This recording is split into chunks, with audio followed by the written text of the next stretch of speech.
Reddit Ask Me Anything. My older sister was murdered when I was 14 years old. She was my only sibling. Her killer is getting released from prison early around the time I'll be 40. Ask me anything.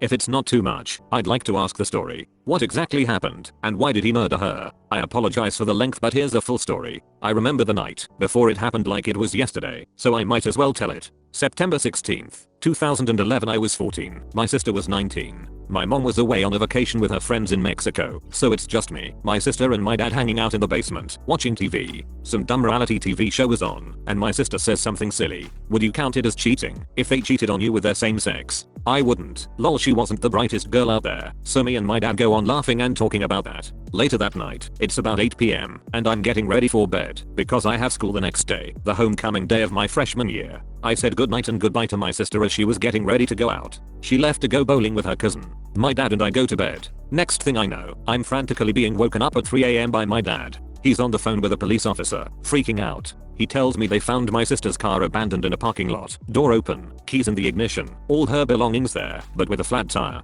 They can't find her. My dad says he's going out to search for her. After he leaves, I call my mom in Mexico, waking her up in her hotel room. I tell her what's going on, and she immediately gets a flight back home with one of her friends. I didn't go to school that morning. I texted all my friends that my sister was missing. I waited at home alone, just looking out my bedroom window thinking this can't be happening. Not to us. Stuff like this only happens in movies. She's going to come home later tonight and my parents will just be mad at her and everything's gonna be okay.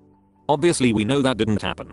The police towed my sister's car back to my house and they left with my dad to continue searching. I remember getting into her car and sitting and thinking, hoping she's gonna be okay. I touched her steering wheel, missing her. Later I realized I could have destroyed evidence, but I never heard anything about it later. Soon a search party gathered. The whole town was looking for her. Police, helicopters and everything. I remember being interviewed by a news crew in my front lawn and watching myself on the TV news station sometime later. They completely botched and lied about the story, by the way. You never know how much bullshit is on the news until the news directly involves you. So later I got picked up and went to the place where they found her car. I walked around town with my friends and family with a search party looking for her until we got the news. Someone had found her body in between some railroad tracks and a cornfield 300 yards from her ex's house. My cousins took me back home. The car ride was dead silent. I texted my friends that it sounds like they found her, but she wasn't okay. I was just in shock, not even crying. I walked into my living room and there were my parents bawling their eyes out. The cops asked us for an identifying mark to be 100% sure the body they found was her. We told them about a small birthmark she had on her thigh and they confirmed it was her. So the murder investigation begins. After everyone at our house has gone, that night I remember sitting in the living room with my parents. It was quiet, it was awkward, it was sad. What do we do now? I couldn't imagine what my parents were feeling. We calmly talk about it for a bit, and then I go to bed and cry myself to sleep. The days right afterward were filled with funeral preparations and being questioned by cops and detectives. I remember a detective talking to my parents, and then they call me over and leave so the detective could talk to me alone. He asked me about my dad. Now I'm not saying your dad did this, or that he's a bad guy, but is there any reason your dad could have had to do this?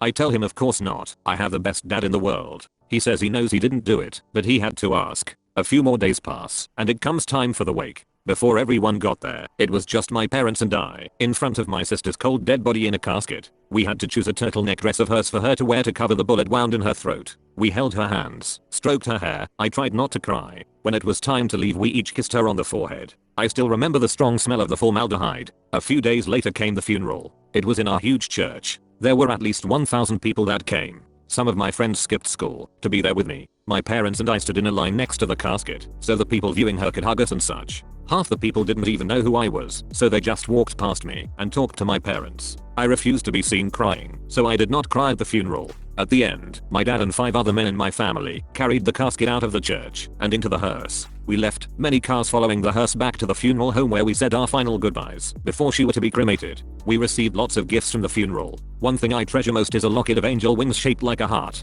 The day I was to go back to school after the 2 weeks I'd been out, I got the idea to take a lock of some of her hair that we requested the mortician to keep for us and tie it up with a string to be put in it. So my parents quickly helped me do that before the bus came. I didn't want to leave without it. I still have the locket with her hair. During the investigation, we soon learned that her ex-boyfriend was to blame. Shortly after he killed her with his police officer dad's gun, he left to go a few hours away and party with his friends. So instead of going bowling with my cousin like she said, she went to go see him. About 2 AM his neighbors heard people arguing and a girl saying, "I can't believe this is happening." After weeks of court and the dates being held back countless times, he was found guilty. I remember my family and I exiting that courthouse holding the signs we made in the air saying he was guilty and shouting "guilty" to the whole town. News cameras everywhere. Although he was sentenced to only 60 years in prison, with the laws here, he'll be out in just 30 with good behavior. He'll be 48 when he gets out. To this day her ashes still aren't in a proper urn. It's just too hard for my parents to get one and transfer them. Every year on the day of her death we go and visit where her body was found and leave flowers and such. We go out to eat and remember her in celebrating the life she had. What do you plan to do with the killer?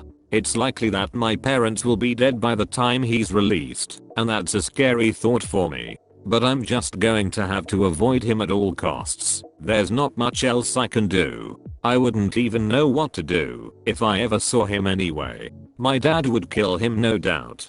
I doubt he would be released anywhere near you and your family. I can't imagine how you feel. How can someone who took someone's life continue this? He should be locked away forever. What was the reasoning as to why he didn't get life? What was returning to school like for you after it? Were you in a small town everyone know? How did this affect your dating life? Did any of your partners know about this before they started dating you?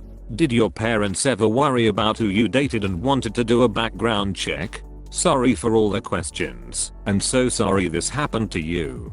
Answer whatever you feel comfortable with and skip what you don't. The judge sentenced him to 60 years. No idea why he didn't get life, but he ended up getting it halved for good behavior, so that's why he'll be out sooner. I took 2 weeks off from my freshman year of high school when it happened. When I went back all my teachers knew, and they went easy on me, and even talked to me after class about it. I remember my English teacher talked to me before we watched the movie Psycho in class and made sure I was okay with watching it because there was a murder in it. I was okay with it, but didn't want to be targeted for this, but I understood his sentiment. I've only had one serious boyfriend, and I was dating him since I was 12, so he was with me when it happened. They gave me a curfew of 11 PM, even after I was 18. My sister's was 1 AM, and never let me stay the night at his house until after I was 21.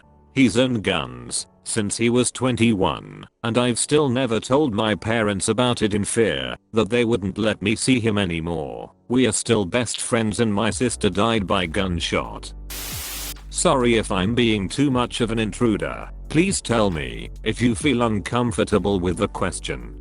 Did the killer have a specific reason to murder her, or it was like a random act? The killer was her ex-boyfriend, and I heard that he did it basically because she was in love with his best friend at the time, so it was like an "if I can't have her then no one can" type of thing. Either that or she could have possibly been pregnant with his baby he didn't want. My parents have never really filled me in on this info. Oh, that really sucks. There's never a reason to take an innocent life. I'm really sorry for you and wish your family the best. How old are you now? I'm 22, and she was 19 at the time. My parents were worried for me when I was 19, as if they had some kind of curse. Well, great, that wasn't a curse. It's been a long time ago. How do you and family still feel about it? Reading some other answers, what I have to say is that in my opinion it would be worth to go after the murderer once he got out. There's nothing it can be done to change the past, and avoiding new problems seem the best to choose. My parents talk about it pretty much any chance they get. My dad likes to have deep conversations with my ex-boyfriend about it. We're all still good friends. My mom runs a page about my sister on Facebook, and my parents ended up partnering with a local anti-domestic violence group that shelters people who need an escape from their abusive partners, called The Caring Place. So there has been some good to come out of this. We've educated lots of teens about healthy relationships. This is a big step you took. I'm amazed of how you managed to pull something good and helpful for the world from it. Congratulations to all of you, and keep on this work. A human life is worth 26 years of prison. The system is as if a human would only live 26 years. Do you think you'll eventually feel like you need closure with the man who mustered your sister? I'm usually not the type to confront people, and this happened in 2011, so now it's kind of like it is what it is to me. Of course I'm angry as hell about what happened, but I feel there's nothing he could say to any of us that would be beneficial in any way. My only closure is that she had a quick and hopefully painless death. Do you think that experiencing such a tragic event has or could grant you above normal resilience? Or how did that event affect your psyche, state of mind? Wish you well. It's definitely hardened me and my parents. While in court, our whole family had to see the pictures the police took of her naked and dead in the dirt. After seeing that, I feel there's nothing too gruesome for me. Honestly, I used to binge the Watch PR Pleaty subreddit when it was still around. Maybe this f***ed me up in some sort of way. Interesting. Thanks. Please look after yourself. How long does it take to get past something like that emotionally? For me at least, I soon learned to just block it out in my mind. I got used to not having a sister anymore. It's terrible, but it's my coping mechanism, I guess. I talk about it without actually thinking about it, if that makes sense. There are some days still to this day when I just break down and wonder what our lives would have been like if she were still here. Of course my parents are still extremely broken about it, but I spent the least amount of time with her, so it was easier for me, I guess.